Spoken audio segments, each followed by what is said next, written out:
ঘরে কোরআন রেখেও যারা তেলাওয়াত করে না তাদের উপরে তিনটি বিপদ নেমে আসে। আমার প্রিয় ভাই ও বন্ধুরা, অনেক সময় আমরা দেখতে পাই আমাদের ঘরের ভিতরে একটা কোরআন রাখা আছে, বাট এই কোরআনটি আমরা সেলফের ভিতরে রেখে দিয়েছি। এমন করে ওই কোরআনটি কখনো নামাই না, কখনো আমরা তেলাওয়াত করি না। মনে রাখবেন, এমনটি যদি আপনি করেন, আপনার ঘর বা আপনার জীবনের প্রতি তিনটি বিপদ নেমে আসবে, ভয়ঙ্কর বিপদ, যেটা থেকে রক্ষা পাওয়া কঠিন হয়ে যাবে। ফার্স্ট, এক নাম্বার হচ্ছে, আল্লাহ তাআলা জানিয়ে দিয়েছেন যারা কোরআন রাখার পরেও কোরআন তেলাওয়াত করে না, ওয়ামান আ'রাদা আন যিকরি ফাইন্না লাহু মাঈশাতান দানকা ওয়া নাহশুরুহু ইয়াওমাল কিয়ামাতি আ'মা। এক নাম্বার হলো, আল্লাহ তাআলা বলেছেন জীবনকে আল্লাহ সংকীর্ণ বানিয়ে দেয়। জীবনের ভিতরে শান্তি বলতে কি কখনো খুঁজে পায় না, অশান্তির ভিতরে চতুর্দিক দিয়ে ঘিরে ফেলে। রব্বুল আলামিন জানিয়ে দিলেন, আর কুরআনুল কারীম তাদের জন্য বদদোয়া করতে থাকে। আল্লাহ তাআলা বললেন, এই জীবনে কোনো অবস্থাতেই কোনো জায়গায় টাকা পয়সা পেয়েও শান্তি কখনোই উপভোগ করতে পারে না। আমার প্রিয় ভাইয়েরা, দুই নাম্বার, ঘরের ভিতর থেকে আল্লাহ রব্বুল আলামিন রহমত উঠিয়ে নিয়ে যায়। রব্বুল আলামিন বলেছে, যেই ঘরে কুরআনুল কারীমের তেলাওয়াত হয় না, ওই ঘরে রহমতের ফেরেশতারা প্রবেশ করে না।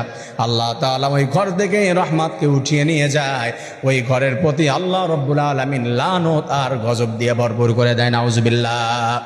স্ত্রী এবং হাজব্যান্ডের শুধু দেখবে সারাক্ষণ ঝগড়া, সন্তান সন্ততি একে অপরের সাথে মিল নাই, একে অপরের সাথে সম্পর্ক নাই, শান্তি বলতে কিছুই নাই। ঘর থেকে আল্লাহ তাআলা উঠিয়ে নিয়ে যায়, রহমত বলতে কিছুই থাকে না, বারাকা বলতে কিছুই থাকে না।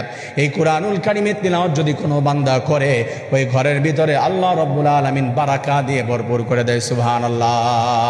আমার প্রিয় ভাই বোনেরা, তিন নাম্বার যে বিপদ নেমে আসবে সেটি হচ্ছে শয়তানের আধিপত্য বেড়ে যাবে ঘরের ভিতরে।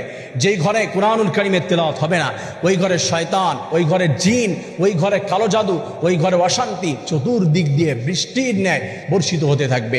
আর এই ঘরের ভিতরে যেমন করে অক্সিজেন যতটুকু না ঢোকে, তার থেকে বেশি ঢুকবে হচ্ছে শয়তানের ওয়াসওয়াসা, জিনের ক্ষতি, কালো জাদু, মানুষের ক্ষতি, কুদৃষ্টি, সমস্ত অপরাধ, সমস্ত হচ্ছে বিপদ আপদ, বালা মুসিবত ওই ঘরের চতুর্দিক দিয়ে ঘিরে যাবে। আর যেই ঘরে, কারণ হচ্ছে সেইখানে কোরআনের তেলাওয়াত নাই, কোরআনের তেলাওয়াত না থাকলে রহমত বরকত থাকে না। আর আল্লাহ তাআলা জানিয়ে দিয়েছে, যদি কোরআনের তেলাওয়াত তোমরা করতে পারো, ওই ঘরে দুষ্টু জিন ঢুকতে পারবে না, ওই ঘরের ভিতরে শয়তান প্রবেশ করতে পারবে না। ওই ঘরে 24টি ঘন্টা রহমতের ফেরেশতারা সেফটি দিয়ে রাখবে। ঘরের যারা আছে তাদের জন্য দোয়া করতে থাকবে, আল্লাহ রহমত বারাকা নাজিল করতে থাকবে। রব্বুল আলামিন ওই ঘরের যারা আছে তাদেরকে জান্নাত বানিয়ে দিবে। সুবহানাল্লাহ। আমার প্রিয় ভাই বোনেরা, এই জন্য ঘরের ভিতরে কোরআনটা আমরা সেলফের ভিতরে শুধু রেখে দিব না। আবার যদি